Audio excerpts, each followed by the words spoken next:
कहानी की शुरुआत ड्रेस को दिखाते हुए होती है, जो कि अपने मालिक फिलिप को पेरिस की सड़कों पर गाड़ी में घुमा रहा था। जब रास्ते में उन्हें काफी ज्यादा ट्रैफिक मिलता है, तब ड्रेस ने स्पीड लिमिट तोड़ दी और काफी तेज गाड़ी चलाने लगा, जिस वजह से पुलिस उनके पीछे लग गई। ड्रेस ने फिलिप से 100 यूरो की शर्त लगाई कि वो पुलिस से बचकर निकल सकता है, लेकिन आगे जाकर पुलिस ने एक ब्रिज के नीचे दोनों तरफ से उनकी गाड़ी को घेर लिया। ड्रेस इस बात से भी परेशान नहीं हुआ और उसने और 200 यूरो की शर्त लगा ली और कहा कि पुलिस हमें जाने देगी। जब पुलिस ड्रेस को गाड़ी से बाहर निकाल लेती है, तो उसने एक्टिंग शुरू कर दी कि फिलिप को पता नहीं क्या हो गया है। अब क्योंकि फिलिप पहले से ही पैरालाइज था, इसलिए ही कोई रिस्क नहीं ले सकते थे।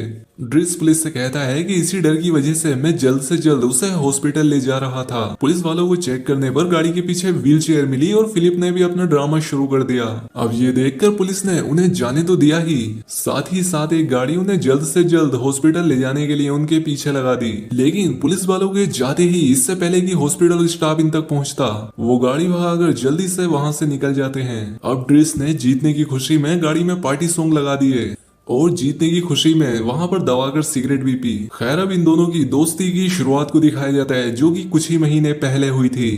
फिलिप और उसकी मैनेजर मैगेलाई उसके लिए नए केयर टेकर के इंटरव्यू ले रहे थे, लेकिन अभी तक जितने भी कैंडिडेट आए थे उनमें से उन्हें कोई पसंद नहीं आया था। और उसी वक्त वहां पर ड्रेस पहुंच जाता है, जिसे इंटरव्यू की कोई चिंता ही नहीं थी। उसे तो वहां पर बस कुछ पेपर साइन कराने थे, ताकि वो लोग उसे नौकरी भी ना दें, ताकि वो आराम से बेरोजगारी स्कीम का फायदा उठा सके। ड्रेस एकदम लापरवाह किस्म का आदमी था और अंदर आते ही एकदम बेधड़क अंदाज में मैगलाई के साथ फ्लर्ट भी करने लगा।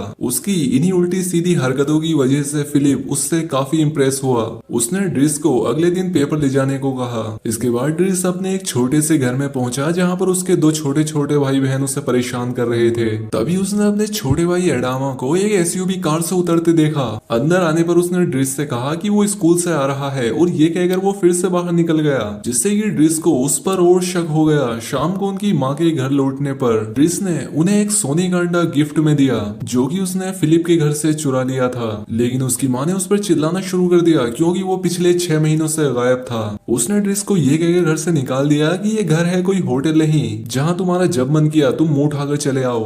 अब अगले दिन जब ड्रेस फिलिप के घर पहुंचा, तो फिलिप की नौकरानी यून ने उससे पूरा घर दिखा दिया और फिलिप के सारे काम भी उसे समझा दिए। इसके बाद यून ने उसे ड्रेस का कमरा और उसका बाथरूम दिखाया, जिसे देखकर ड्रेस की आंखें खुली की खुली रह गईं। इसके बाद फिलिप ने उसे बुलाकर उसके पेपर दे दिए और 1 महीना ट्रायल नौकरी करने को कहा। अब इस पर ड्रेस मान गया, लेकिन फिलिप ने उससे शर्त लगाई कि वो 2 हफ्ते भी नहीं रुक पाएगा। खैर, अब ड्रेस ने अपना सामान अपने रूम में रखकर फिलिप का ध्यान रखने के सारे तरीके सीखे। उसके नहाने से लेकर उसके कपड़े बदलने तक सारे काम ड्रेस को ही करने थे। यहाँ तक कि फिलिप के टॉयलेट जाने पर उसकी जीभ भी ड्रेस को ही साफ करनी थी। अब उसने इन सारी चीजों की शिकायतें तो काफी की, लेकिन आखिरकार नौकरी को एक्सेप्ट कर लिया। अब रात को डिनर करते वक्त ड्रेस को फिलिप की बेटी लीसा और उसका बॉयफ्रेंड दिखे, जो कि कुछ ना कुछ करने के लिए खाली जगह ढूंढ रहे थे।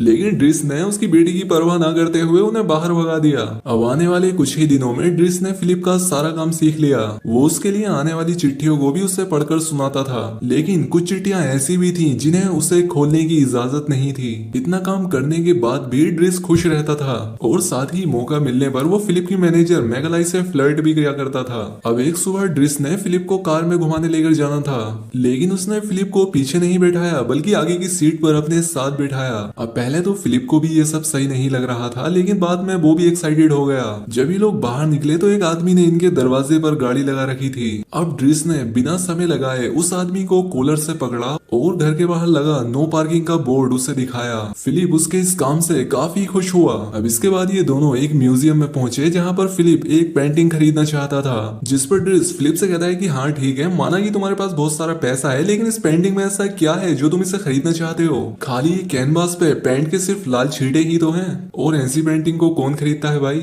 इसके बाद फिलिप अपने एक दोस्त से मिलता है, जिसने उसे बताया कि ड्रेस अच्छा आदमी नहीं है और वो तो एक बार जेल भी जा चुका है। लेकिन फिलिप को इसकी कोई परवाह नहीं थी। उसे तो ड्रेस काफी पसंद था, क्योंकि वो बाकी लोगों की तरह उस पर तरस नहीं खाता था। वो हमेशा उसे एक आम आदमी की तरह ट्रीट करता और उसका हमेशा मन लगाता था। बाद में रात के समय यून ने ड्रेस को बताया कि जिन चिट्ठियों को वो खोल नहीं सकता, असल में वो एलेनोर नाम की एक औरत की हैं, जिससे कि फिलिप फिलिप चिट्ठियां लिखकर बातें किया करता है, लेकिन आज तक ये दोनों एक दूसरे से कभी मिले ही नहीं है। रात को जब ड्रिस सोने की कोशिश कर रहा था तब उसे फिलिप के बेबी मॉनिटर से आवाजें आने लगी। उसे सांस लेने में परेशानी हो रही थी। इसके बाद ड्रिस उसके कमरे में उसे चेक करने गया और उसे शांत किया। उसने फिलिप का चेहरा एक गीले कपड़े से साफ किया और बाद में फिलिप सो गया। लेकिन कुछ देर बाद फिर से फिलिप की सांस अटकने लगी। इसके बाद ड्रिस ने बिना कुछ सोचे उसे व्हील चेयर पर बैठाया और उसे कंबल उड़ाकर नदी के किनारे सैर के लिए ले गया। और न जाने कितने समय के बाद फिलिप पेरिस की सड़कों पर रात में आया था। उसने ड्रिस से कहा कि कभी कभी दवाइयों से ज्यादा हमारे आसपास का माहौल हमारी सेहत के लिए दवाई से ज्यादा काम कर सकता है। जब फिलिप को एक बार फिर से दर्द शुरू हुआ तब ड्रिस ने उसे अपने साथ स्मोकिंग करने को कहा, लेकिन फूंकने के बाद उसे भी काफी अच्छा महसूस हुआ। इसके बाद दोनों ने एक रेस्टोरेंट में मजे से खाना खाया। अब थोड़ा इमोशनल होकर फिलिप ने ड्रिस को अपनी जिंदगी की पूरी कहानी बताई। उसकी वाइफ और वो स्कूल के समय से एक दूसरे से प्यार किया करते थे और इनकी बदकिस्मती से इनकी शादी के बाद फिलिप की वाइफ को 5 मिसकैरेज हुए, जिसके बाद उन्होंने एलिसा को एडॉप्ट करने का फैसला किया था। फिलिप को तेज रफ्तार एडवेंचर का बहुत शौक था और इसीलिए एक दिन पैराग्लाइडिंग करते हुए एक हादसा हो गया, जिसकी वजह से आज उसकी ये हालत है। और उसी हादसे में उसने अपनी वाइफ को भी खो दिया था। तभी फिलिप को याद आया कि ड्रिस का 1 महीना पूरा हो चुका है और अब उसकी नौकरी पक्की हो गई है। लेकिन सबसे पहले ड्रिस को उसे वो सोने का अंडा लौटाना होगा, क्योंकि वो उसकी पत्नी ने उसे तोहफे में दिया था। अब अगले दिन ड्रिस अपनी बहन मीना से मिला और उसे वो अंडा ढूंढने के लिए कहा। बातचीत के दौरान ही ड्रिस को पता लगा कि पुलिस काफी दिनों से उनके घर के चक्कर लगा रही है। वो समझ गया था कि अडामा जरूर किसी मुसीबत में फंस चुका है। वो जल्दी से उससे मिलने गया और उसे पता लगा कि अडामा के पास से 30 किलोग्राम ड्रग्स पकड़े गए थे। ड्रिस उसे अपने साथ ले जाना चाहता था, लेकिन वो एक बार फिर से उसी काली एसयूवी में चढ़ गया और इसीलिए ड्रिस निराश होकर वहां से चला गया। बाद में ड्रिस फिलिप के पास बैठा था, जहां पर फिलिप ड्रिस से एलेनोर के लिए चिट्ठी लिखवा रहा था। ड्रिस को हैरानी हुई कि अभी तक उन दोनों ने एक दूसरे की फोटो तक नहीं देखी है। उसने चिट्ठियों में से एलेनोर का नंबर निकाला और उसकी सीधी बात फिलिप से करा दी। इसके बाद इन दोनों की अच्छी सेटिंग हो गई और अब ये दिन रात फोन पर बातें करते रहते थे। इसके बाद ड्रिस ने फिलिप की एक तस्वीर पसंद करके एलेनोर को भेजी। बाद में जब ड्रिस पेंटिंग कर रहा था तब एलिसा उससे सिगरेट मांगने आई और उसकी पेंटिंग का मजाक बनाने लगी और इसीलिए ड्रिस ने गुस्सा होकर उसे कमरे से बाहर निकाल दिया। दूसरी तरफ फिलिप चिट्ठी में से तस्वीर बदलकर अपने पैरालाइज होने से पहले की तस्वीर उसमें लगा रहा था। वो सोच रहा था कि व्हील चेयर को छोड़कर एलेनोर उससे बात करना न छोड़ दे। तभी ड्रिस एलिसा की शिकायत करने पहुंचा तो फिलिप को बहुत हैरानी हुई कि वो पेंटिंग भी कर लेता है। अब जैसे जैसे दिन आगे बीतते गए इन दोनों की दोस्ती और भी पक्की होती गई। ड्रिस उसे बर्फ से खेलने ले जाता और सुबह सुबह की सैर भी ये दोनों साथ ही में किया करते थे। ड्रिस ने अपनी पहली पेंटिंग पूरी करके मैगलाई को दिखाई, जो कि उसे देखकर थोड़ा बहुत इम्प्रेस भी हो गई। लेकिन जब वो उसे किस करने के लिए आगे बढ़ा तब एक जोर का थप्पड़ उसने ड्रिस के मुंह पर मार दिया। लेकिन खैर फिलिप को वो पेंटिंग काफी पसंद आई और उसने उसे बेचने का फैसला किया। जब फिलिप का जन्मदिन आया तो वो ज्यादा खुश नहीं था, क्योंकि हर साल उसके रिश्तेदार ये देखने के लिए आते थे कि वो अभी तक जिंदा है। अब बोरिंग पार्टी हो रही थी और सभी बोरिंग क्लासिकल म्यूजिक का मजा भी ले रहे थे। इस दौरान ड्रिस ने देखा कि एलिसा अपने कमरे में रो रही थी। उसके पूछने पर एलिसा ने उसे बताया कि उसके बॉयफ्रेंड ने उससे ब्रेकअप कर लिया है। उसकी ये बात सुनकर फिलिप उस पर हंसने लगा। उधर फिलिप ने अपने एक रिश्तेदार को ड्रिस की पेंटिंग 11,000 यूरोस में बेच दी। खाने के वक्त योहान ने फ्रेड को बताया कि मैगलाई फ्रेड नाम के किसी आदमी से प्यार करती है। बाद में फिलिप ने ड्रिस को एक पुराना क्लासिकल म्यूजिक सुनने को कहा, लेकिन उसका मजा लेने की बजाय वो जोर जोर से हंसने लगा और बदले में उसने अपने टपोरी पार्टी सॉन्ग बजाए और नाचना शुरू कर दिया।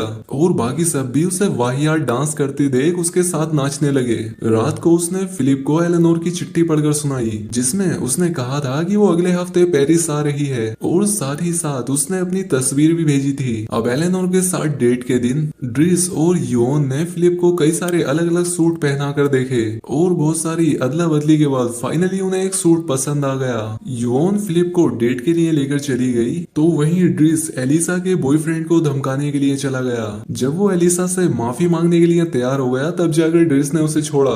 रेस्टोरेंट में फिलिप और युआन एलेनोर का इंतजार कर रहे थे। अब 1 घंटा इंतजार करने के बाद भी जब वो यहाँ नहीं आई तब फिलिप ने ड्रिस को उसे घर ले जाने के लिए बुला लिया। जब वो रेस्टोरेंट से बाहर निकला तभी एलेनोर अंदर आई, लेकिन दोनों ने एक दूसरे को देखा नहीं। ड्रिस फिलिप को उसके प्राइवेट प्लेन में घुमाने के लिए ले गया और उसकी बनाई हुई पेंटिंग के उसे पैसे भी दिए, जिससे वो काफी खुश हो गया। वो दोनों अगली सुबह पहाड़ों की तरफ निकल गए, जहाँ पर फिलिप ने एक बार फिर से पैराग्लाइडिंग करने का फैसला किया, लेकिन इस शर्त पर कि ड्रिस भी उसके साथ चलेगा।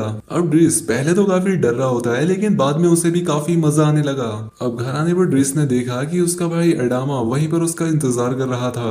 वो ड्रिस को अभी भी सब कुछ सच बताने के लिए तैयार नहीं था। ड्रिस उसे वहीं बैठाकर फिलिप को सुलाने के लिए चला गया, लेकिन उसे नींद नहीं आ रही थी, इसीलिए फिलिप ने ड्रिस से उसके परिवार के बारे में पूछा। उसने हिचकिचाते हुए बताया कि मेरे पेरेंट्स ने मुझे गोद लिया था क्योंकि मेरी मोम के बच्चे नहीं हो पा रहे थे, लेकिन जब मेरे डैड गुजर गए तब उनकी लाइफ में कई सारे आदमी आए और उनके बहुत सारे बच्चे हुए, जिनका ख्याल उन्हें मिलकर ही रखना होता है। उसने फिलिप को एडामा के बारे में भी बताया। उसकी कहानी सुनकर फिलिप ने उसे नौकरी छोड़कर अपने घर पर ध्यान देने के लिए कहा कि आखिर कब तक तुम मेरा ध्यान रखते रहोगे। अब अगले दिन जब ड्रिस सामान बांध कर जा रहा था तो उसने सोचा कि चलो एक आखिरी बार मेगलाई से फ्लर्ट कर लेते हैं, लेकिन मेगलाई ने उसे फ्रेड से मिलवाया, जो कि असल में एक लड़की थी। दरअसल मेगलाई को लड़कों में दिलचस्पी नहीं थी। अगले दिन फिलिप अपने नए केयर टेकर से मिला, जो कि काफी बोरिंग था, इसीलिए वो चुपचाप बिना कुछ खाए पिए वहां से चला गया। दूसरी तरफ ड्रिस अपने पहले जैसी जिंदगी जीने लगा। उसने उस काली एसयूवी वाले आदमी से भी कह दिया कि वो आज के बाद मेरे भाई एडामा के आसपास भी दिखाई न दे। दूसरी तरफ फिलिप अब उदास रहने लगा। एक रात उसे बहुत ज्यादा दर्द हुआ, लेकिन उसने किसी की मदद नहीं ली। आखिरकार युआन को ड्रिस को बुलाना ही पड़ा और इसके बाद कहानी फिर से प्रेजेंट में आती है, जो हमें मूवी की शुरुआत में दिखाया गया था। इसके बाद वो फिलिप की दाढ़ी बनाकर उसे एक रेस्टोरेंट में ले गया, जहां उससे कोई मिलने वाला था। ड्रिस ने उसे ऑल द बेस्ट कहकर उसका सोने का अंडा भी उसे वापस दे दिया। इसके बाद यहाँ पर फिलिप की डेट आई, जो कि और कोई नहीं बल्कि एलेनोर ही थी। वो उसे देखकर बहुत खुश हुई और उसे फिलिप की व्हील चेयर से भी कोई दिक्कत नहीं थी। दोस्तों, क्योंकि ये एक सच्ची कहानी है जिसमें आखिर में फिलिप और एलेनोर की शादी हो जाती है और वो दोनों आज भी सच्चे दोस्त हैं। तो दोस्तों, आज के लिए बस इतना ही। उम्मीद करता हूँ आपको वीडियो पसंद आई होगी। इसी के साथ आज का वीडियो हम खत्म करते हैं। अगर आपको अच्छा लगा तो प्लीज इस वीडियो को लाइक और कमेंट जरूर कर दीजिएगा। मैं बहुत सारी मूवीज लेकर आता रहता हूँ, तो प्लीज इस चैनल को सब्सक्राइब कर दीजिए और बेल नोटिफिकेशन आइकॉन दबाना मत भूलिएगा। हम फिर से मिलेंगे और एक नई मूवी के साथ। तब तक के लिए थैंक यू और आप अपने आप का ख्याल रखिए।